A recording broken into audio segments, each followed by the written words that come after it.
muchísimas gracias a cada uno de ustedes de aceptar esta invitación de Uniminuto Virtual y a Distancia, en el cual llevamos a cabo nuestro cuarto encuentro académico, en esta ocasión enfocado a la innovación y la perspectiva. Como bien lo decía hace un momento Marta Ligia, en este momento vamos a hacer un panel, y un panel es reflexivo y un panel de análisis y la epistemología de los programas a distancia.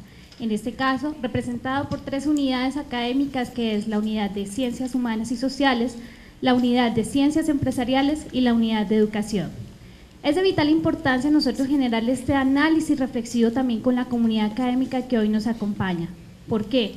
Porque hemos realizado un ejercicio riguroso durante todo el periodo 2013 y desde el 2012, donde hemos realizado a su vez unos comités curriculares que son ustedes los que lo conforman. No es Uniminuto Virtual a Distancia.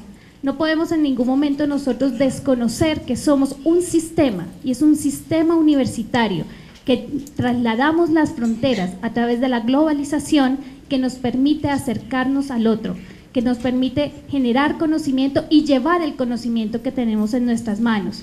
¿Cuál ha sido la estrategia de Uniminuto? Indudablemente ha sido uno de los mayores aciertos, que es la educación virtual a distancia, donde llegamos a aquellos lugares donde ustedes hacen presencia, en Bello, en Cúcuta, en Barranquilla, en Ibagué, en Necloclí, en la parte donde sea a nivel nacional del país.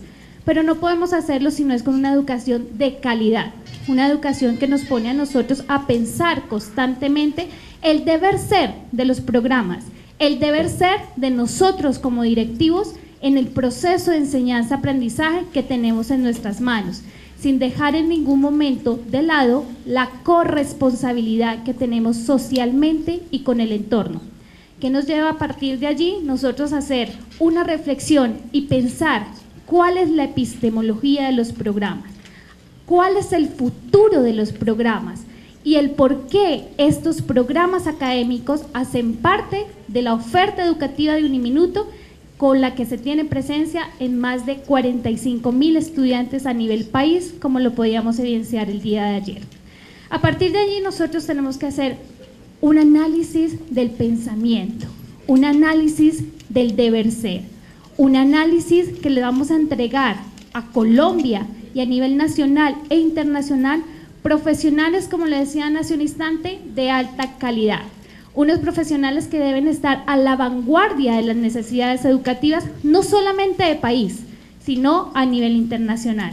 Es por ello que los dejo en este momento en presencia de los representantes de los decanos, quienes han hecho un análisis a partir de las reflexiones, como les decía hace un instante, de ustedes, unas reflexiones curriculares, unas reflexiones que nos llevan a nosotros también a pensar que nuestro modelo educativo indudablemente tiene que estar en una sintonía dialógica con el sistema, y el sistema somos todos, somos toda la comunidad académica, somos toda la comunidad universitaria y somos la sociedad.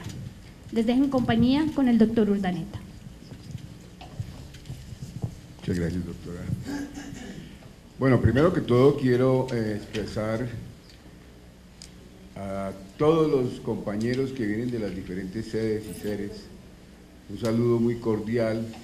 Ustedes saben muy bien que aquí en Bogotá tienen las puertas abiertas, estamos permanentemente pensando en ustedes, que es donde llega nuestra educación a distancia y nuestros programas. Específicamente el programa o los programas que se manejan en la Unidad de Ciencias Empresariales, que ustedes muy bien conocen, son los programas de administración de empresas, el programa de administración financiera, el programa de administración en salud ocupacional y el programa de contaduría. Son 4 programas que estamos administrando y dirigiendo desde acá, desde Bogotá, con un registro calificado que lo obtuvimos básicamente en el año 2010. De tal manera que si reflexionamos un poco sobre lo que ha sucedido con nuestros programas, yo sí me quisiera remontar al año 2009, en el cual yo ingresé a la institución y nuestra rectora estaba de vicerrectora general y fue quien me entrevistó y me dijo: ¿usted es paraacadémico? Le dije: sí, tengo esa característica. Y me dijo: necesito que me dirija los programas de ciencias empresariales. Con mucho gusto, la primera tarea que me di en ese momento fue pues crear un equipo de trabajo interdisciplinario. Esa fue, digamos, uno de los factores importantes de éxito que tuvimos en ese año, ya que tuvimos la oportunidad de trabajar interdisciplinariamente con un equipo de trabajo muy interesante, en donde lógicamente habían administradores, economistas, abogados, contadores y un grupo de profesionales muy bien calificados. De tal manera que nos dimos a la tarea de fijarnos unos objetivos. Y fíjense ustedes que yo en esta reflexión estoy involucrando conceptos de administración, habilidades que debemos de tener los administradores en el momento de hacer una tarea. Fijamos un equipo de trabajo, creamos un liderazgo perfectamente definido, en donde teníamos unos objetivos muy claros, que era conseguir el registro calificado para esos 4 programas. De tal manera que, entendiendo pues la dinámica que tiene el Ministerio de Educación con el registro calificado, para ese año trabajamos con el decreto 2566, que ya fue abolido por el decreto 1295, y en ese momento teníamos, digamos, una ventaja frente a este segundo decreto, y era que los programas a distancia que estábamos ofreciendo los podíamos ofrecer en todo el país sin identificar los centros regionales. Con el decreto 1295 hay que identificar y hay que demostrar la calidad en esos centros regionales, de tal manera que las famosas 15 condiciones que hay que desarrollar se hicieron con un criterio muy profesional y muy bien estructurado, siguiendo lógicamente los modelos, el modelo educativo de la universidad, el modelo praxeológico, que es el modelo pedagógico, y lógicamente las políticas que teníamos definidas desde la vicerrectoría, como eran los famosos 4 componentes que tienen nuestros planes de estudios. De esa manera nos sentamos a desarrollar toda la tarea y fijamos las mallas curriculares con los famosos créditos académicos. En esto de los créditos académicos, yo como paracadémico que he visitado varias universidades, he podido observar que no la tienen clara.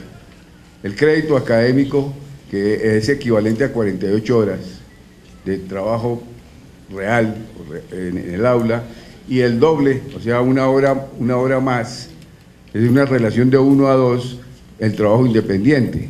Entonces teníamos nosotros que definir nuestros programas desde el punto de vista de esa política que tenía el Ministerio de Educación.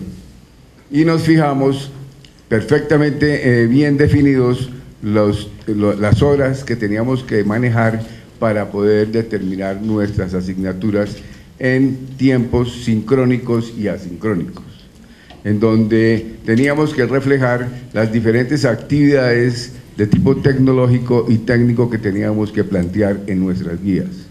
De tal manera que desarrollamos los microcurrículos, las guías académicas, y definimos algo que es, yo diría, la única universidad que tiene en este momento en el país la oportunidad de entregar libros, es la Universidad del Minuto de Dios, y específicamente en nuestros programas de virtual y distancia.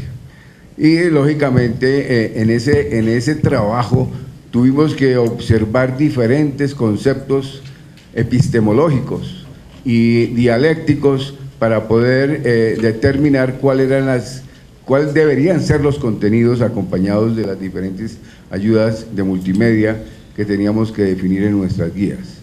De tal manera que esa fue una excelente experiencia, hasta el punto que eso lo hicimos en el año 2009, y en el 2010, en octubre, recibimos el primer registro calificado después de la visita de los pares académicos, en donde nos dieron el registro por 7 años. Un año después, en el mes de abril, recibimos el registro calificado para los otros 3 programas, después de, lógicamente, entrar en un detalle de cumplimiento con el Ministerio de Educación. Luego, esa fue una excelente experiencia de trabajo interdisciplinario con objetivos muy específicos y con un liderazgo perfectamente demarcado. A partir de esa fecha comenzamos a ofrecer nuestros programas y, sorpresa, el primer año tuvimos cursos con aproximadamente 30 a 35 estudiantes, es decir, arrancamos más o menos con 120 estudiantes en los 4 programas. Pero en estos 3 años, el crecimiento, que es lo normal en cualquier institución, no ha sido ni vertical ni horizontal, ha sido exponencial. Y tenemos en este momento, como decía la doctora Marlene en su primera presentación, la gran responsabilidad de sacar adelante alrededor de 6.000 estudiantes aquí en Bogotá y alrededor de 15.000 estudiantes fuera de Bogotá, o sea, en las diferentes sedes y sedes. Esta es una gran responsabilidad que tenemos, porque nuestros programas académicos, a pesar de que se han venido desarrollando y hemos venido desarrollando este año alrededor de 12 sesiones donde nos comunicamos con ustedes vía videoconferencia, analizamos el comportamiento de las diferentes asignaturas, miramos si el libro es coherente o no es coherente, hacemos los cambios, hacemos los ajustes. Ese ha sido realmente un trabajo muy interesante en donde hemos estado completamente sincrónicos con ustedes. De tal manera que ese trabajo tan importante que se ha venido desarrollando, lógicamente desde el punto de vista epistemológico y teórico, pues hemos utilizado los autores que han sido prácticamente los padres de la administración, como es el caso de Taylor, como es el caso de Fayol, el caso de Peter Drucker. Hemos trabajado con diferentes autores de libros modernos que lógicamente han influenciado y han venido aportando conceptos interesantes dentro de la vida administrativa.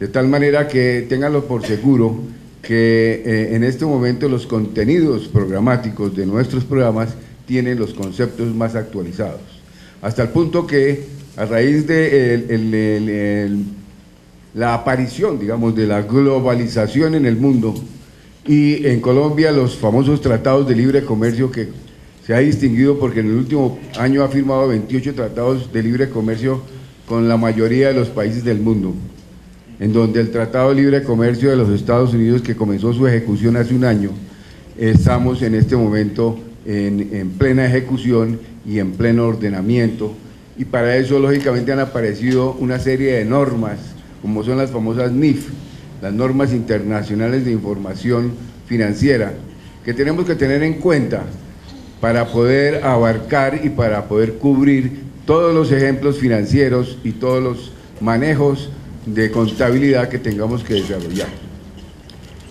Para eso hemos venido trayendo aquí a nuestra universidad a personas que manejan muy bien el tema. Hace unos meses trajimos al ministro de Hacienda, donde hizo una disertación supremamente interesante. Unos meses atrás trajimos también al contador general de la Nación, que recuerdo al final de toda una dinámica y toda una serie de planteamientos en ese sentido, la conclusión era que los señores contadores públicos del futuro tenían que manejar las normas, conocer las normas muy bien, las normas internacionales, pero no solamente conocerlas, sino saberlas aplicar, y necesariamente tenían que hablar inglés. Entonces, ante ese planteamiento, ante esa conclusión que nos da el Contador General de la República, inmediatamente con la coordinación del programa hemos venido desarrollando una serie de seminarios, inculcando las normas y llevando a cabo toda una serie de ejercicios que han tenido muy buenos resultados, porque los muchachos hoy de octavo están hablando de las normas y están viendo cómo es su ejecución. Entonces, eso es muy interesante.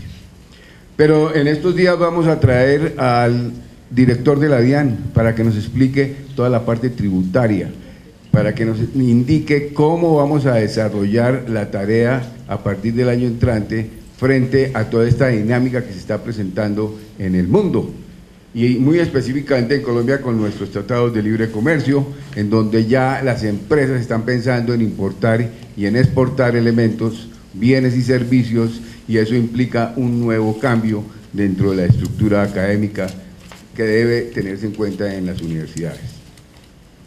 De esa manera, yo me estoy extendiendo mucho.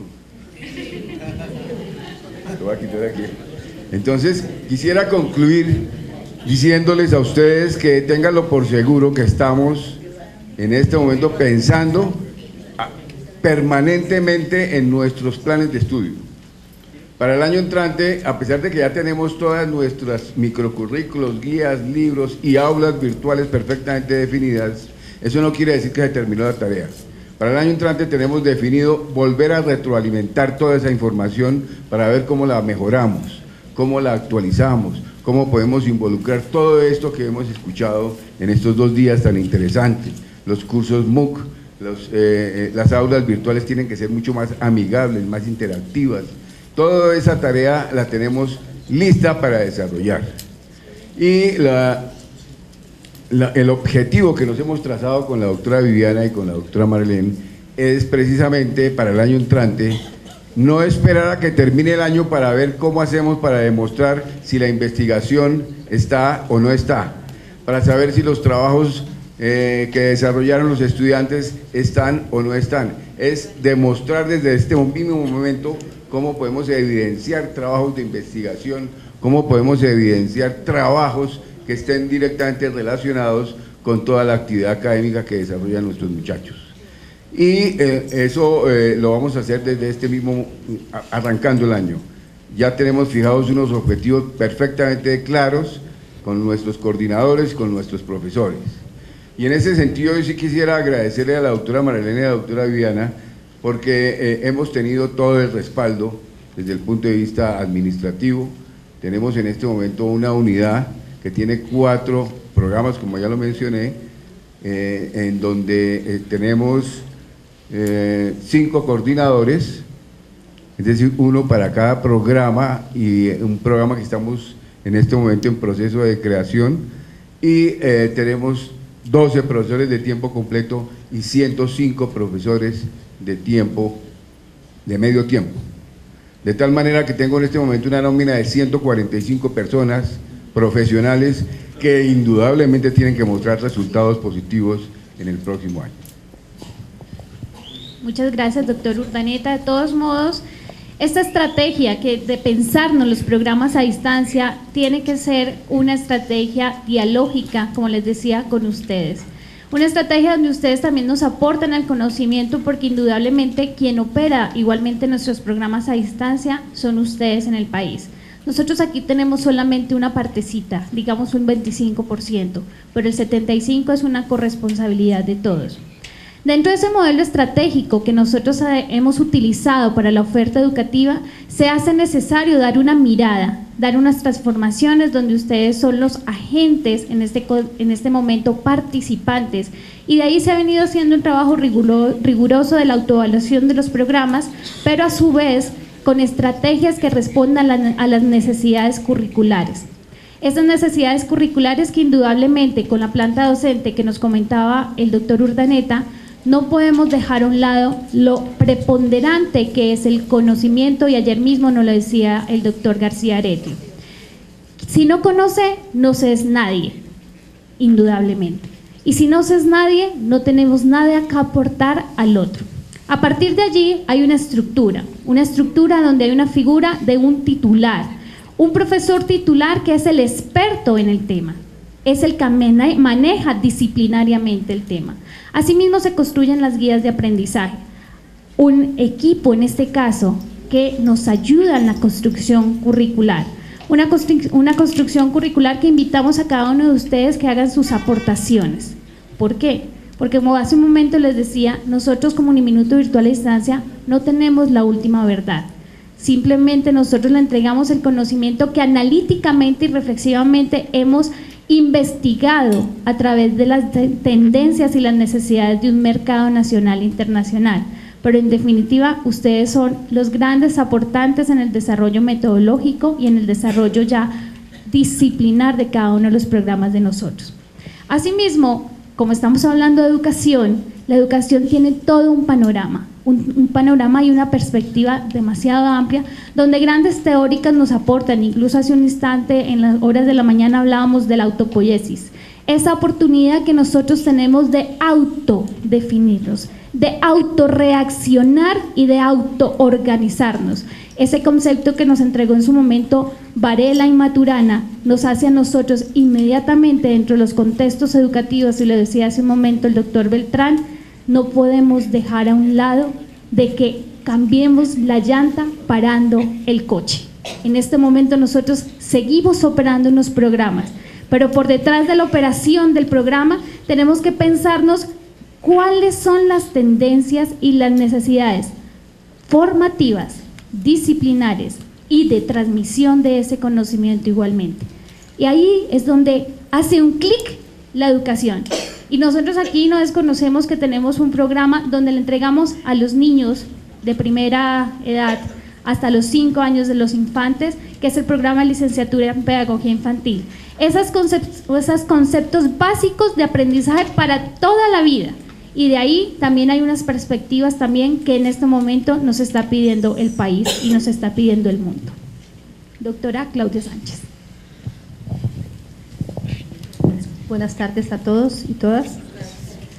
A partir de todas las reflexiones que han hecho y de los grandes aportes que nos hizo ayer el doctor Lorenzo, pues lo que yo les quiero agregar y les quiero contar es de estas transformaciones que tenemos en la parte educativa a nivel nacional y a nivel mundial, desde el plano social, político, cultural y económico. Hay un reto que se nos entrega a las facultades de educación y nos lo dan a las universidades. Inicialmente aquí en el país, en Colombia, estaban formando los maestros las normales. Cuando las normales, después de que las normales formaron y los entregaron los normalistas para que trabajaran con los niños o los estudiantes de las instituciones y las escuelas, allí pues tenían su formación. Luego empezaron y crearon y dijeron, no, necesitamos darles más formación a los docentes porque desde allí parte la formación de los ciudadanos. Entonces se nos dio el reto, ¿sí?, al mundo académico, en donde nos dijeron deben formar sujetos de manera integral. ¿Desde dónde la manera integral y desde dónde la formación? Es por ello que le estamos apuntando a la formación de los docentes. Es decir, que nosotros vamos a formar a los formadores. ¿Por qué decimos formadores? Porque son las personas a quienes les entregamos todos estos niños de primera infancia, que es a lo que le está apuntando ahorita la política, tanto global como nacional, y nos piden que atendamos primero la infancia. Cuando empecemos a apoyar y a darle todo este valor que tiene la infancia, es donde podemos apuntarle a llegar a crear y a formar personas críticas, éticas, responsables, y partir desde esta formación de la persona, no solamente darle conocimientos. El conocimiento es fundamental, pero yo tengo que darle también valor a esa formación integral, en donde al niño y al educador, porque en este momento nosotros estamos formando a estas personas, les decimos que lo que hagan con estos niños es algo que va a desarrollarle y a potencializarle todo su proceso formativo.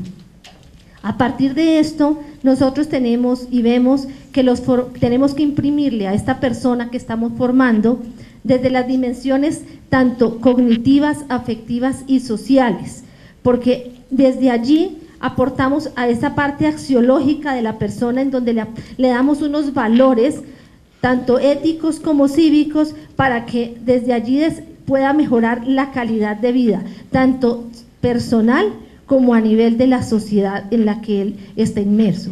Y aquí esta calidad de vida la damos a nivel también de nuestro país y de nuestras regiones y de acuerdo a las necesidades, porque nuestro programa no lo estamos desarrollando solamente aquí en Bogotá, lo desarrollamos en todo el país y es uno de los programas que tiene mayor acogida. También nosotros vemos que a partir de esto desarrollamos unas estrategias, unas habilidades y unas potencialidades en este docente que va a trabajar y que va a desempeñarse en cada uno de los niveles educativos. En este momento nosotros solamente manejamos licenciatura en pedagogía infantil. Estamos formando licenciados en pedagogía infantil, pero a futuro ya estamos preparando 3 programas más, que es la licenciatura en ciencias básica, en ciencias naturales y educación ambiental, la licenciatura en básica, en artística y la licenciatura en educación física, recreación y deporte. Son programas que vamos a presentar. Con lo anterior, la educación virtual y a distancia, ¿qué es lo que pretende? Nosotros queremos hacer un trabajo autónomo, en donde desarrollemos la diversidad, con la conectividad y la autorregulación para llegar a hacer una transformación dinámica del proceso de enseñanza-aprendizaje. Es decir, que la formación que nosotros les demos a estos licenciados no sea solo en la parte de conocimiento, sino que lo demos a partir de esos entornos de aprendizaje en donde a ellos, en la medida en que estamos desarrollando y mediando con las TICs, podamos que las TIC no sean, sino que son un complemento para nosotros poder desarrollar esa mediación pedagógica que tenemos que hacer. Es decir, que cambiemos la mentalidad de nuestros docentes en que ellos no son los que vienen a darnos un montón de conocimientos o a llenar a nuestros licenciados de conocimientos, sino que les vamos a darles las habilidades y las estrategias que ellos necesitan para desempeñarse y que nuestros docentes en formación se vayan con las competencias que necesitan, que nos las estaba mencionando también el doctor Lorenzo y también nos lo dijeron el doctor Emilio y el doctor, de que debemos apuntarle a mejorar el desarrollo de estos docentes en formación. A raíz de esto, nosotros, en nuestros estudiantes, ¿qué es lo que queremos? También que ellos formen para que después lo puedan replicar y multiplicar con sus alumnos. El autoaprendizaje.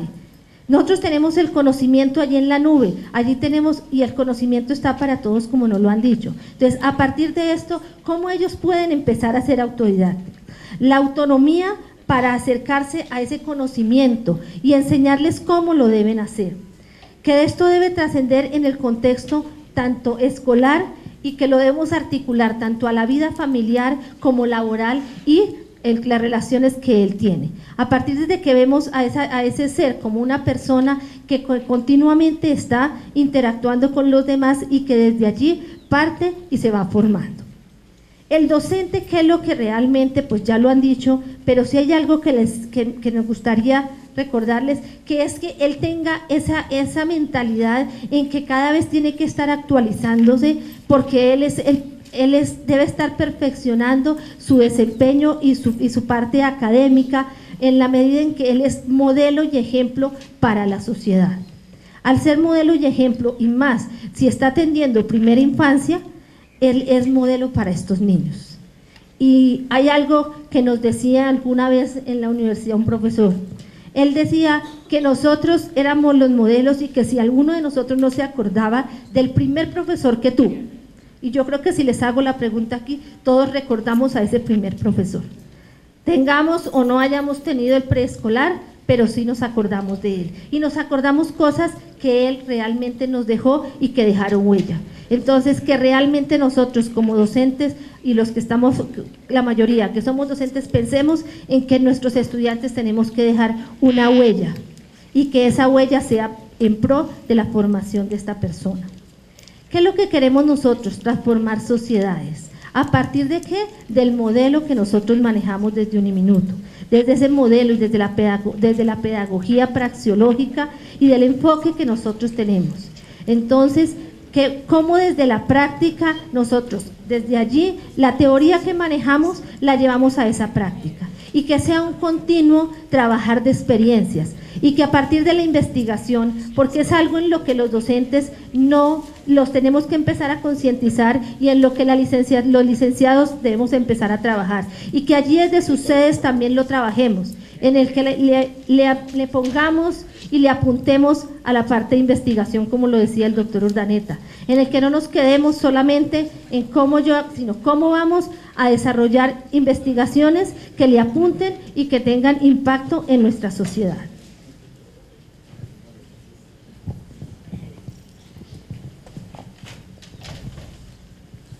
Bien lo ha dicho la doctora Sánchez en el sentido de que la investigación es el eje transversal para el conocimiento. Ese eje transversal donde nosotros identificamos indudablemente las oportunidades, unas oportunidades de ofertar una educación de alta calidad, con mayúscula sostenida y en negrilla, que es nuestro lema y nuestra bandera. ¿Cómo hacerlo? es nuestra corresponsabilidad de igual manera educar a nuestros educandos. ¿Qué significa?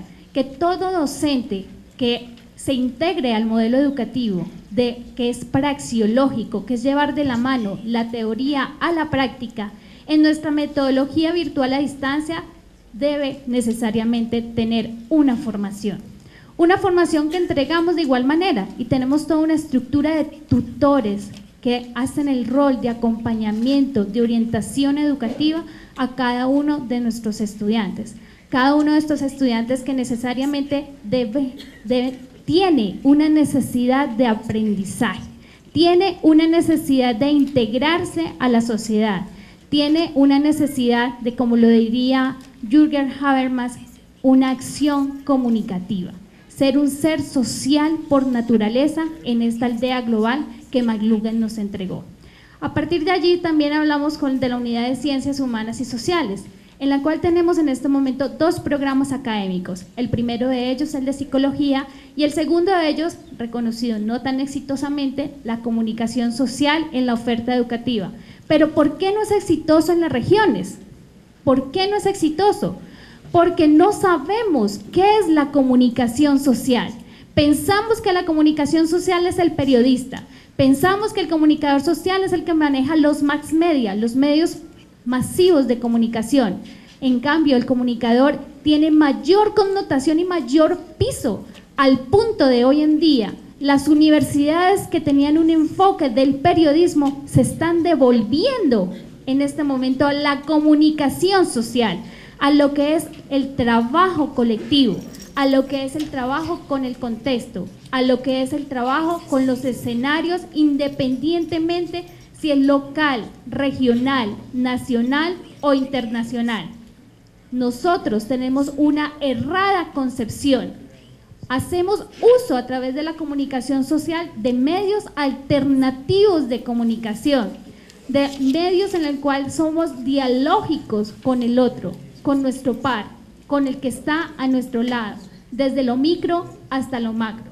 A partir de allí, el doctor Luna nos va a compartir también cuál es la epistemología de las ciencias humanas y sociales, cuál es nosotros la responsabilidad tan grande que tenemos en nuestras manos de saber orientar y comunicar adecuadamente al otro y comunicarnos a nosotros mismos para recibir ese feedback que definitivamente necesitamos.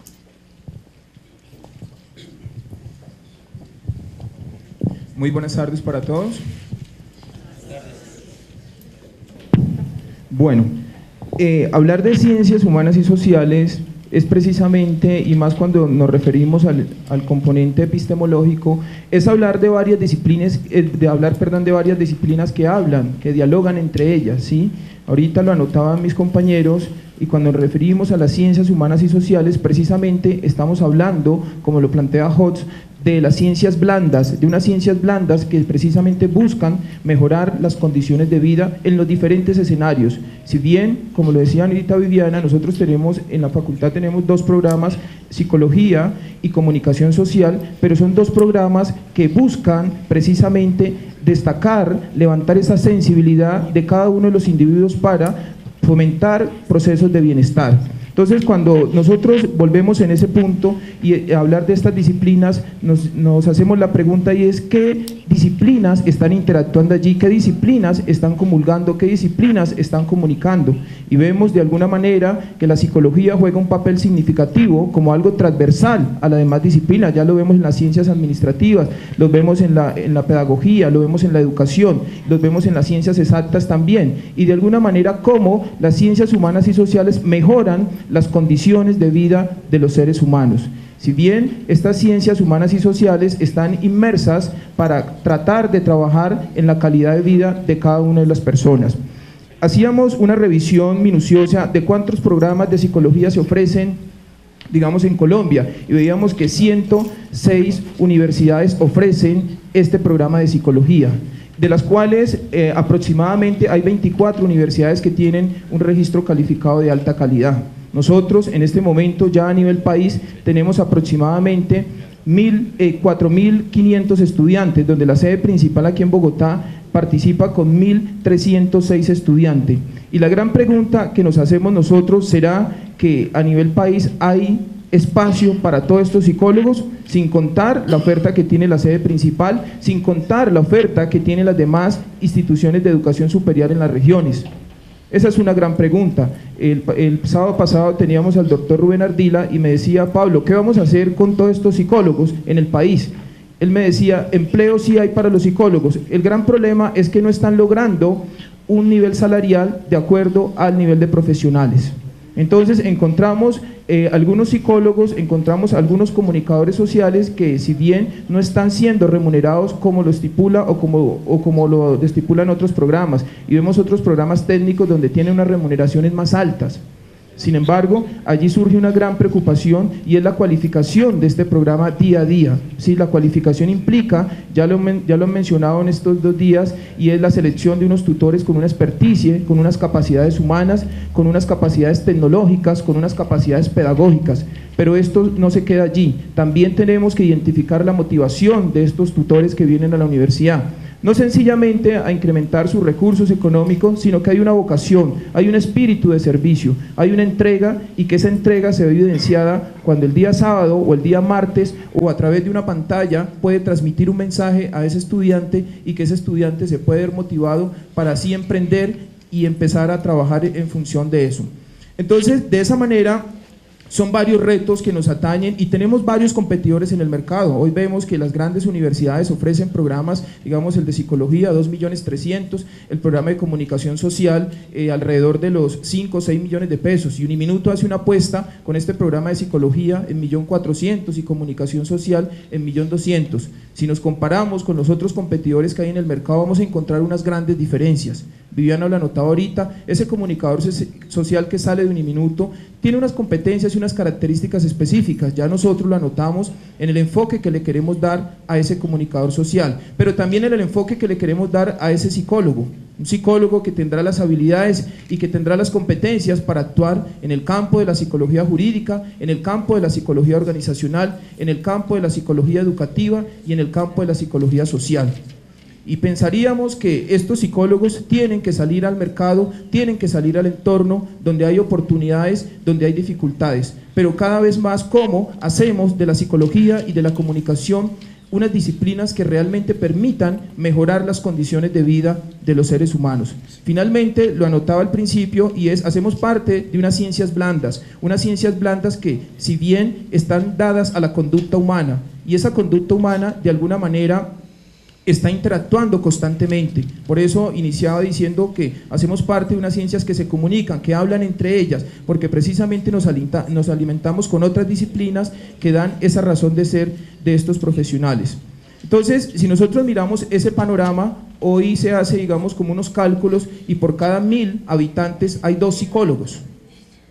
Y por cada 1.000 habitantes, 2 psicólogos. La gran pregunta es, ¿cómo vamos a estar en 10, 15, 20 años? Donde únicamente no somos la única universidad, y a nivel mundial también. A nivel mundial uno ve, digamos, en las grandes universidades de América Latina y de Sudamérica, donde las facultades de psicología y de comunicación social tienen un número significativo de estudiantes. Y ese número significativo de estudiantes, pues con gran responsabilidad, porque cuando salen a los mercados, pues a veces no tienen o carecen de algunas competencias para interpretar precisamente esas necesidades, y donde la psicología y donde la comunicación social puede tener esos espacios, y no únicamente suscribirse a los entornos inmediatos donde siempre se desarrollan.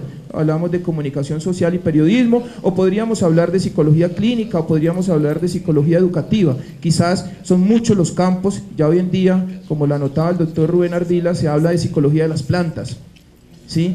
Y psicología de las plantas, hablar de eso, pues es todo un campo. Hablar psicología de la emergencia también, ¿sí? Hablar psicología de las dificultades, o hablar como otras disciplinas, psicología del deporte.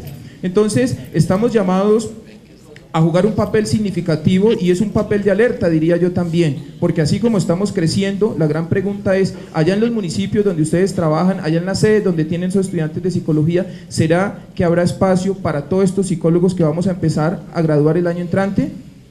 Ahorita el año entrante nosotros vamos a estar graduando aquí los primeros, que son aproximadamente 17, pero de ahí en adelante vamos a estar graduando en promedio 200, 150 psicólogos, aquí en Bogotá. donde Bogotá aporta el 46% de los 46.853 psicólogos que se han graduado al 2011. ¿Sí? Entonces es una cifra bastante importante y yo diría que no podríamos mirarla desde el punto de vista preocupante, sino más bien qué nichos, qué espacios, qué mercados vamos a buscar para que estos psicólogos puedan interactuar allí, para que estos comunicadores sociales realmente comuniquen desde unas bases éticas, desde unas bases serias, desde unas bases que realmente informen y no desinformen a la comunidad. Entonces, ese es como el panorama. Ahorita estamos apuntando precisamente a abrir también el programa de trabajo social. Es un programa que para el próximo año ya estará, digamos, como andando. Esperamos que también pueda tener una gran acogida, pero donde tenga una participación especialmente en las regiones. Esperemos que el acuerdo de paz se logre, donde ese trabajador social va a tener un papel significativo allí en las regiones, con unas características muy marcadas en ese programa de trabajo social, y es un agente de cambio social, un agente que aporta a procesos significativos de reconciliación y de conflicto en las diferentes regiones. Como les decía, la unidad de Ciencias Humanas y Sociales es una unidad que está conformada por un coordinador de comunicación social y me acompañan 4 profesionales en psicología, muchos de ellos con estudios en maestría y con algunos avances significativos en temas de investigación y temas muy específicos. Este es el equipo que realmente lidera la facultad. Tenemos alrededor de 45 tutores, el 98% de esos tutores está bajo contrato de medio tiempo, lo que nos permite poder amarrar algunos procesos de investigación, algunos procesos académicos y poder hablar de hoy de 8 semilleros de investigación donde tienen la participación en promedio de 23 estudiantes. ¿Sí? Entonces sí es posible lograr hacer investigación cuando podemos vincular de alguna manera a los tutores a estos procesos de investigación. A lo largo del año pasado y lo que va corrido este año, hemos desarrollado más de 17 conferencias o encuentros académicos donde ha tenido espacio el estudiante para salirse un poco del aula y confrontar algunos conocimientos que ha evidenciado allí con espacios donde expertos en la materia han venido a compartir sus experiencias. Esto lo hemos realizado en el programa de comunicación social y en el programa de psicología. Hace aproximadamente 2 meses hacíamos un pronunciamiento de uniminuto virtual y distancia donde convocábamos varios estudiantes de diferentes disciplinas, tutores también, y reflexionábamos sobre el tema de acuerdo de paz que se está celebrando en este momento en Cuba. Y uniminuto virtual y distancia sentaba una posición con algunos expertos en la materia y decíamos, es posible que si nosotros logramos informar a la comunidad, si logramos comunicarle de manera clara qué es lo que está viviendo nuestro país, es posible que cada uno de nosotros tenga una percepción diferente y realmente podamos ejercer una decisión en el 2014 sobre el referendo basada en algunos criterios claros y no bajo algunas percepciones, como me atrevería a decir, podamos tener. Entonces, hemos venido alimentando todos estos espacios académicos de esos eventos. Yo siempre he insistido en los comités curriculares que no nos podemos quedar únicamente con la tutoría del día martes, miércoles o el día sábado. Tenemos que ir más allá, tenemos que crear espacios donde el estudiante encuentre una relación entre la teoría y realmente los espacios de práctica y que pueda ver en su entorno que de alguna manera cómo confluyen esos 3 elementos. De lo contrario, el aprendizaje que nosotros estamos buscando o estamos impartiendo se verá cuestionado, porque finalmente el estudiante observa eso, esa teoría que le damos aquí, una realidad que está viviendo en el entorno y unas necesidades, y cómo de alguna manera la academia articula eso para generar una respuesta. Entonces realmente es un compromiso bastante fuerte de todas las directivas y cada día estamos como mejorando el tema de revisión de guías, el tema de las aulas virtuales, donde queremos que al 98% a nivel del país se haga un uso claro de las aulas virtuales bajo el modelo que Uniminuto Virtual y a Distancia ha propuesto. Entonces la invitación es a que sigamos construyendo, digamos, como este proyecto, porque es un proyecto que lo hemos construido entre todos y ustedes como sedes tienen un valor significativo, tienen una experiencia, tienen unos aprendizajes que juntos considero que podemos construir una apuesta de país, una apuesta diferenciadora frente a las diferentes ofertas, ya sea en comunicación social, ya sea en psicología y me atrevería a decir en las otras disciplinas también, porque sí estoy convencido que hay unos factores diferenciadores, pero eso únicamente lo lograremos en la medida que cada uno de nosotros aportemos un grano de manera que se vea, digamos, como claro allá en el entorno.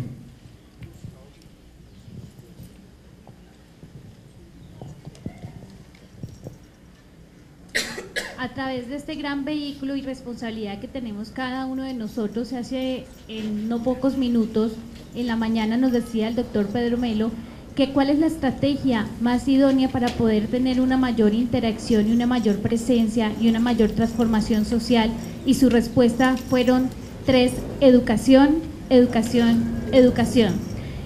Definitivamente nosotros que tenemos en nuestras manos la educación, que tenemos en nuestras manos entregarle no solo los conocimientos cognitivos al estudiante, sino trazarlo desde lo que es el ser, con el hacer, con lo que es la esencia, donde nuestro modelo educativo está en el centro del estudiante, nos ha llevado de igual manera a nosotros a repensarnos al interior de la unidad académica que en este momento encabezo, de hacer todo un proceso de análisis de referentes teóricos actuales que nos lleven a nosotros a esa transmisión y a ese éxito académico integral que buscamos en la formación educativa.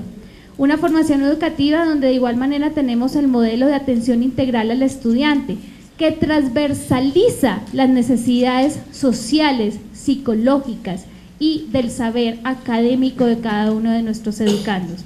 A partir de allí tenemos unas buenas prácticas que hemos asumido y que de igual manera buscamos una continua interacción permanente con ustedes, una continua interacción para que este modelo estratégico que nosotros hemos usado, donde se equiparan lo que son los medios, lo que son las comunicaciones y lo que son las personas para este servicio de enseñanza que hace un instante nos lo anunciaban, que les gustaría que fuese trasladar las fronteras nacionales e internacionales.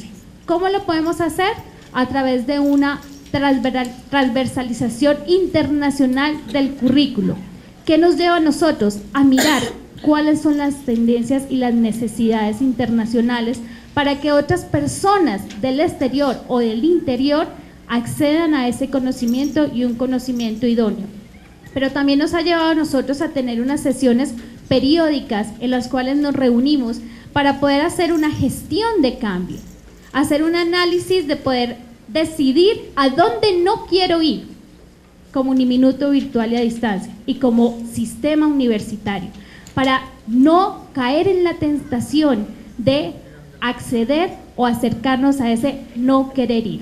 A partir de allí nos hemos fijado una meta, que es entregarle al sistema unos contenidos más robustos, unas guías de aprendizaje que sean un poco más fortalecidas por parte de nosotros, porque reconocemos que ustedes en Uniminuto virtual a distancia ven un referente y es nuestra definitivamente necesidad poder continuar con la interacción y que ustedes nos comuniquen también esas necesidades. Es una necesidad en doble vía.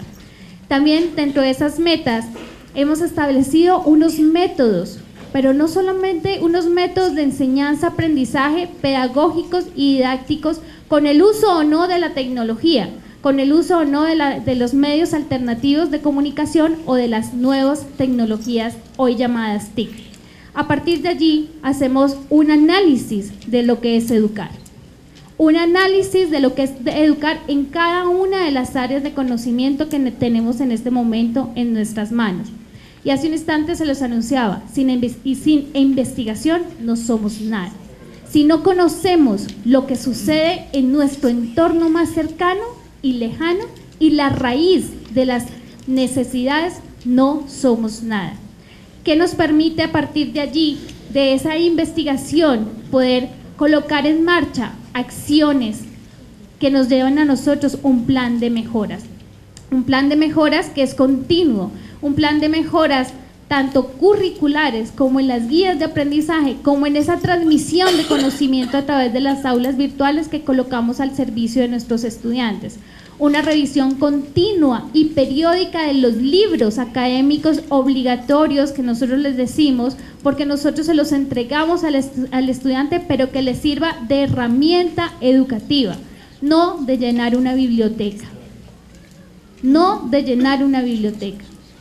sino que realmente sean los recursos y el vehículo donde el estudiante autónomamente también se genere aprendizaje, que nos genera de igual manera hacer un seguimiento oportuno, ¿Qué nos lleva aquí? En el modelo educativo nosotros tenemos una estructura de docentes, de docentes titulares, de docentes tutores, de todo un enlace de los medios a través del campus virtual, de unos diseños instruccionales a través de unos colectivos académicos, de un proceso pedagógico que se hace a través de la unidad de comunicación e innovación, incluso en el desarrollo de objetos virtuales de aprendizaje.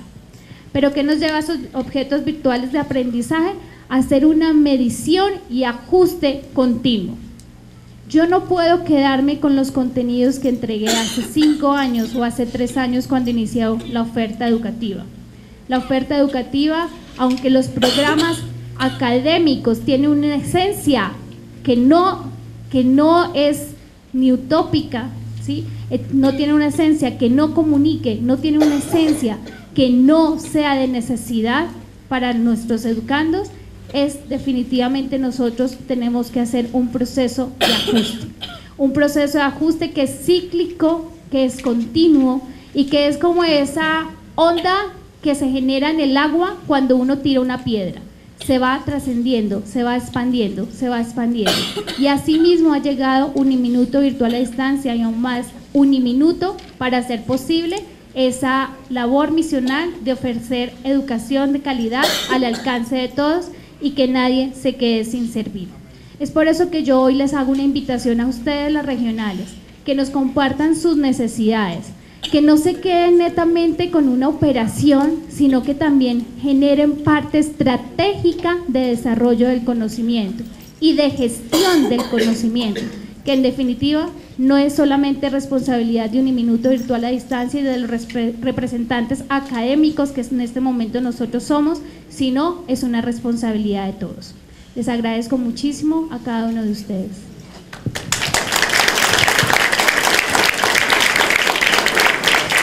Perdón, yo quisiera hacer un pequeño reconocimiento, porque esta es la manera de motivar a nuestros tutores.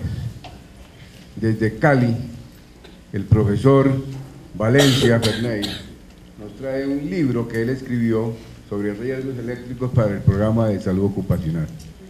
Eso es meritorio, lo felicito, profesor, lo tenemos, y pido para él un aplauso.